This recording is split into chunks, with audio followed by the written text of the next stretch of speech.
नमस्कार दोस्तों, होली का त्यौहार है, चारों तरफ रंगों की फुहार है। तो आज प्लस माइनस में हम बात करेंगे होली से जुड़ी कुछ खबरों की। सबसे पहले बात होगी होली बनाम जुम्मे की नमाज की। फिर बात करेंगे रोजा न रखने पर क्रिकेटर मोहम्मद शमी से क्यों नाराज हो गए कटमुल्ले। इसके अलावा बात होगी मसान की होली पर शुरू हुए विवाद की। तो शुरुआत करते हैं होली बनाम जुम्मे की नमाज से। दोस्तों, भारत में हिंदू मुसलमानों में विवाद कोई नई बात नहीं है। यहाँ दोनों धर्म में अक्सर कोई ना कोई विवाद हो ही जाता है। फिर चाहे वो बरेली में बरावफात के जुलूस को निकालने का विवाद हो या फिर मध्य प्रदेश में रमजान के महीने में हिंदू दुकानों से सामान नए खरीदने की अपील के मैसेजेस का। लेकिन अब एक नया विवाद खड़ा हो गया है और वो है होली वर्सेस जुम्मे की नमाज का। यानी क्या होली और जुम्मे की नमाज एक साथ हो सकती है? दरअसल आने वाले शुक्रवार को होली है और जुम्मे की नमाज भी है। ये विवाद तब खड़ा हुआ जब संभल के सीईओ अनुज चौधरी ने शांति समिति की बैठक में ये कह दिया कि जुम्मे की नमाज साल में 52 बार आती है और होली बस एक बार। अगर किसी मुसलमान को लगता है कि होली के रंगों के खेलने से उनकी आस्था प्रभावित होती है तो उन्हें उस दिन घर के अंदर रहना चाहिए। बस उनका इतना कहना था और विवाद शुरू हो गया। एक बार आप भी उनका ये बयान जरा गौर से सुनिए। साफ साफ ये है, होली का दिन है, जुम्मा साल में 52 बार आता है, होली साल में एक बार आती है। तो मुस्लिम समुदाय के लोगों को यदि किसी को लगता है भाई आपको होली के रंग से आपका धर्म भ्रष्ट हो जाएगा या जो भी है, तो वो उस दिन ना निकले, घर से ना निकले। और यदि निकले तो उसका इतना बड़ा दिल होना चाहिए, वो दिल होना चाहिए कि भाई सब एक जैसे हैं, रंग तो रंग है। जिस तरह पूरे साल इंतजार करता है मुस्लिम पक्ष ईद का, इसी तरह से होली का भी इंतजार हिंदू पक्ष करता है। तो आप समझ गए होंगे कि उनके बयान का मकसद सिर्फ जिले में शांति व्यवस्था को कायम रखना था। लेकिन विपक्ष के कुछ लोग इसे धार्मिक स्वतंत्रता और मुसलमानों के खिलाफ बता रहे हैं। अब सबसे पहले आप ये समझिए कि इस बयान से क्या किसी का कोई नुकसान हो रहा है? क्या इससे देश का माहौल खराब हो रहा है? जी नहीं। सोचने वाली बात यह है कि एक तरफ जहां देश के कुछ नेता इस बयान को मुसलमान विरोधी बता रहे हैं, वहीं मुस्लिम धर्म गुरुओं का कहना है कि ये कोई विवादित बयान नहीं है, बल्कि इन धर्म गुरुओं ने एक पॉजिटिव पहल करते हुए नमाज का समय बदलने की अपील करके हिंदू मुस्लिम एकता की मिसाल पेश की है। लखनऊ में ईदगाह मस्जिद के इमाम और इस्लामिक सेंटर ऑफ इंडिया के सदर ने ऐलान किया कि 14 मार्च को जुम्मे की नमाज दोपहर 1 बजे नहीं बल्कि 2:30 बजे पढ़ी जाएगी, क्योंकि तब तक होली का त्यौहार लगभग खत्म हो जाता है। अब जरा आप इन मुस्लिम धर्म गुरुओं की ये अपील सुनिए। ये देश में भाईचारा और एकता बनाने के लिए मैं ऑल इंडिया इमाम एसोसिएशन की तरफ से एक अपील करना चाहता हूं पूरे हिंदुस्तान में, और खास तौर से उन जगहों पर जहां हिंदू भाइयों की कसरत ज्यादा है, कि जुमा की नमाज को अगर हम थोड़ा डिले कर लें तो उसमें ऐसा नहीं है कि हमारी नमाज नहीं होगी, नमाज में कोई फर्क पड़ेगा। तो हम जो नमाजें 1 बजे होती हैं उनको हम 2:30 बजे कर लें, ताकि होली संपन्न हो जाए इत्मीनान के साथ में। जुमे की नमाज और होली को मद्देनजर रखते हुए इस्लामिक सेंटर ऑफ इंडिया फिरंगी महल लखनऊ ने एक एडवाइजरी जारी करके तमाम मसाजिद की कमेटियों से ये अपील की है कि जिन मसाजिद में नमाज जुमा 12:30 से 1 के दरमियान है, वहां पर 1 घंटे का टाइम एक्सटेंड कर लिया जाए, जिससे कि नमाजियों को नमाज के लिए आने में किसी दिक्कत और परेशानी का सामना न करना पड़े और हमारे हिंदू भाइयों के त्योहार में भी कोई खलल वाक़ ना हो। देश में शांति व्यवस्था बनाए रखने के लिए इन मौलवियों की अपील काबिले तारीफ है। अब अगर नेता इन मामलों में अपनी राजनीति ना करें तो हिंदू मुसलमानों में लाखों लोग ऐसे हैं जो इस मामले को आपस में बैठकर शांति से सुलझा लेंगे। यानी आम हिंदू मुसलमानों में कोई विवाद है ही नहीं। असल में हिंदू मुसलमानों को बांटने के पीछे कोई अलग ही ताकत है। विवाद तब पैदा होता है जब कुछ कट्टरवादी या अलगाववादी लोग ऐसे मामलों में अपनी राजनीतिक रोटियां सेकने लगते हैं। भारत में पिछले 850 साल से हिंदू मुस्लिम एक साथ रह रहे हैं, लेकिन फिर भी कुछ लोग हैं जो इस भाईचारे को खत्म करना चाहते हैं। हैरानी की बात यह है कि इतने वर्षों से साथ रहने के बाद दोनों धर्मों के लोगों को एक साथ रहने की आदत सी पड़ जानी चाहिए थी, लेकिन आज भी हालात ऐसे हैं कि दोनों धर्मों के त्यौहार अगर एक ही दिन पड़ जाएं तो विवाद होना निश्चित ही है। इसका सबसे अहम कारण है हमारे देश के कुछ राजनेता जो वोट बैंक की राजनीति के लिए कुछ भी करने को तैयार रहते हैं।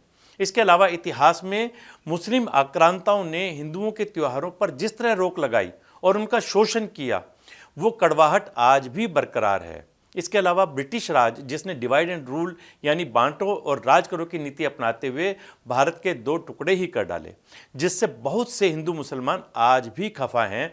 लेकिन कुछ सच्चे और ईमानदार लोग आज भी हैं जिनकी वजह से शांति कायम है। ऐसे लोग दोनों धर्मों में मौजूद हैं। जैसे देश के मौलवियों ने जुम्मे की नमाज का समय बदलने की अपील की, और हिंदू धर्म इतना उदार और दयालु है कि इस वक्त देश में 116 करोड़ हिंदू और 22 करोड़ मुसलमान रहते हैं, तो भी ये देश एक धर्मनिरपेक्ष देश है। मुसलमान अल्पसंख्यक होते हुए भी न केवल मजे से यहाँ रह रहे हैं, काम धंधे कर रहे हैं, बल्कि अक्सर वोट बैंक पॉलिटिक्स के कारण फायदे में ही रहते हैं। दोस्तों, किसी शायर ने ठीक कहा है, हम टूट जाते हैं एक आशियाना बनाने में, हम टूट जाते हैं एक आशियाना बनाने में, उन्हें शर्म नहीं आती बस्तियां जलाने में। दोस्तों, हम अक्सर बात करते हैं हिंदू मुस्लिम विवाद की, लेकिन अगर कोई मुसलमान ही मुसलमान का विरोध करे तो आप उसको क्या कहेंगे? दरअसल मामला है चैंपियंस ट्रॉफी के सेमीफाइनल मैच का, जो भारत और ऑस्ट्रेलिया के बीच खेला गया था। इस मैच में मोहम्मद शमी भी खेल रहे थे। मैच के बीच में फील्डिंग करते हुए शमी ने एनर्जी ड्रिंक पी थी, जो स्वाभाविक है। इस पर कुछ कट्टरपंथी कठमुल्लाओं ने हंगामा मचाना शुरू कर दिया। इन कठमुल्लों को इस बात की खुशी हो या ना हो कि भारत सेमीफाइनल मैच जीता, जिसमें मोहम्मद शमी का अहम भागीदारी थी, लेकिन उन्हें इस बात का दुख है कि मोहम्मद शमी ने रमजान के महीने में रोजे नहीं रखे, और इस बात को लेकर कुछ अलगाववादी मुसलमान अब शमी को टारगेट कर रहे हैं। उनका कहना है कि रमजान के दौरान मोहम्मद शमी ने रोजा नहीं रखा, जिससे उन्होंने इस्लाम धर्म का अपमान किया है। वो शरिया कानून की नज़र में एक गुनाहगार है। इस्लाम ने रोज़े को फ़र्ज करार दिया है और आकिल बालिग औरत मर्द पर सब पर रोज़ा रखना फ़र्ज़ है, और अगर कोई शख्स जानबूझ करके रोज़ा नहीं रखता है तो निहायत ही गुनहगार है। ऐसे ही क्रिकेटर मोहम्मद शमी ने किया कि उन्होंने रोज़ा नहीं रखा, जबकि रोज़ा रखना उनके ऊपर फ़र्ज़ और वाजिब है। रोज़ा न रख करके मोहम्मद शमी ने बहुत बड़ा गुनाह किया। शरीयत की नज़र में ये मुजरिम है। अब साथियों, इस खबर के बाद कई सवाल उठने लगे हैं। सबसे बड़ा सवाल तो ये है कि जो लोग, चाहे वो हिंदू हों या मुसलमान, अगर भारत में रहते हैं तो भारत के कानून और संविधान के हिसाब से चलेंगे या फिर शरीयत के हिसाब से? क्योंकि कोई भी धार्मिक ग्रंथ सिर्फ धर्म का मार्ग दिखाते हैं, ना कि मजबूर करते हैं कि हम रोजा या व्रत रखने के लिए बाध्य हैं। दूसरा सवाल यह है कि किसी भी नागरिक के लिए देश पहले है या फिर धर्म? ये तो सभी जानते हैं कि क्रिकेट हर भारतीय की रग में खून की तरह दौड़ता है। जब भी इंडिया का मैच होता है तो स्टेडियम पूरी तरह से खचाखच भरे होते हैं। भारत में तो क्रिकेट फीवर सर चढ़कर बोलता है, और हमारे खिलाड़ी भी उसी जोश और जुनून के साथ खेलते हैं। सेमीफाइनल में मोहम्मद शमी न सिर्फ मैच खेल रहे थे, बल्कि 145 करोड़ भारतीयों का प्रतिनिधित्व भी कर रहे थे। हम सभी जानते हैं कि करीब 8 घंटे तक चलने वाले मैच में रोजा रखकर मैच खेलना संभव ही नहीं है। शमी ने अपने आप से, अपने धर्म से, सभी से बढ़कर अपने देश को ऊपर रखा और बिना रोजा रखे मैच खेलने का निर्णय लिया, क्योंकि शमी भी जानते हैं कि रमजान के इस पाक महीने में 145 करोड़ भारतीयों को जीत की खुशी देना रोजे रखने से कहीं बढ़कर होगा। लेकिन उनके इस फैसले का विरोध उन्हीं के धर्म के लोग करने लगे। यहाँ तक कि कुछ कठमुल्लों ने तो ये तक कह दिया कि मोहम्मद शमी को अल्लाह से माफ़ी मांगनी चाहिए। अब जरा ये कथित कठमुल्ले बताएं कि क्या शमी को 145 करोड़ भारतीयों को जीत की खुशी देने की माफ़ी मांगनी चाहिए? दोस्तों, रोज़ा क्या होता है ये तो सभी को पता है। मुस्लिम समुदाय के लोग भी दिन भर बिना कुछ खाए पिए रहते हैं और फिर शाम की नमाज के बाद कुछ खाते हैं। ऐसा हिंदू धर्म में भी होता है। हिंदू धर्म को मानने वाले उपवास या निर्जला व्रत रखते हैं, और आप सभी जानते हैं कि इस व्रत को रखना कितना मुश्किल होता है। लेकिन हिंदू धर्म में लोगों को व्रत रखने के लिए मजबूर नहीं किया जाता।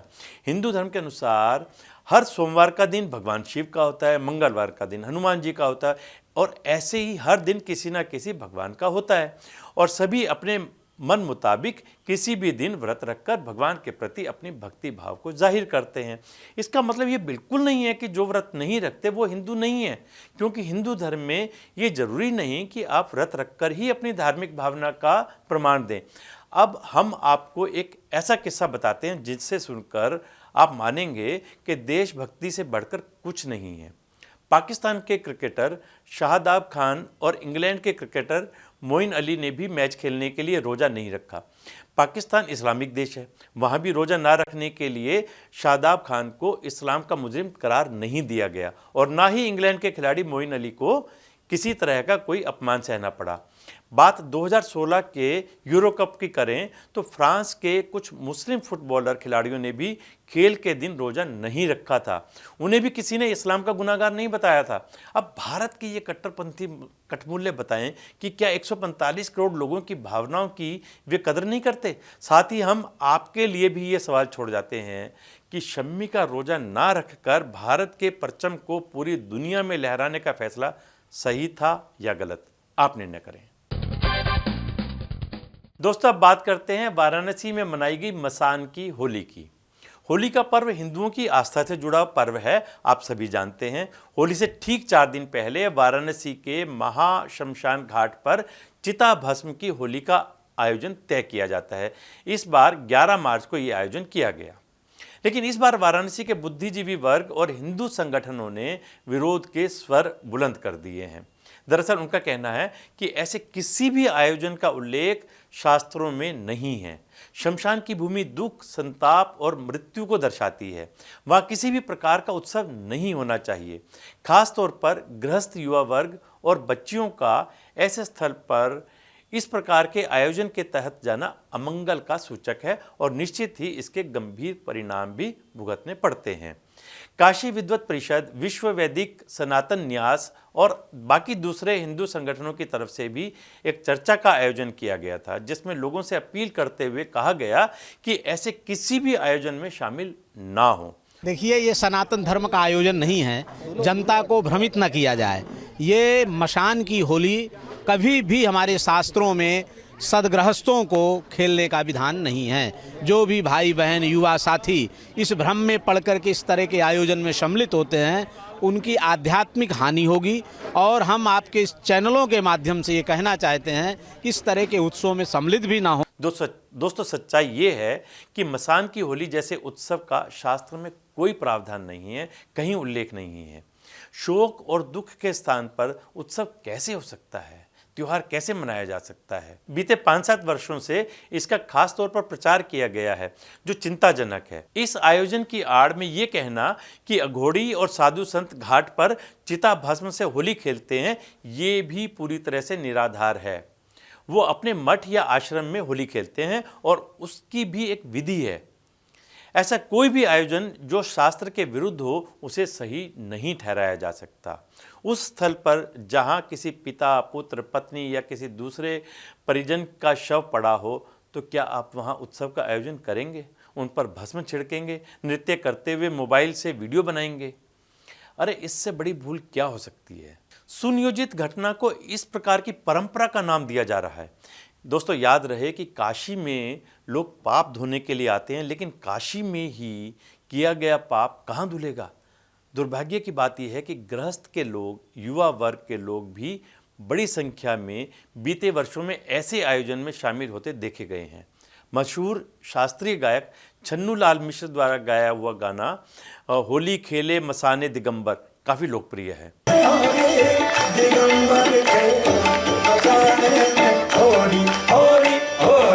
अगर काशी के घाट से जुड़ा हुआ कोई गीत गाया जाता है तो उसके पीछे संगीत के ज्ञाता और साहित्य के जानकारों की अपनी कल्पना होती है, लेकिन उसको शास्त्र आधारित परंपराओं से जोड़ देना बिल्कुल गलत है।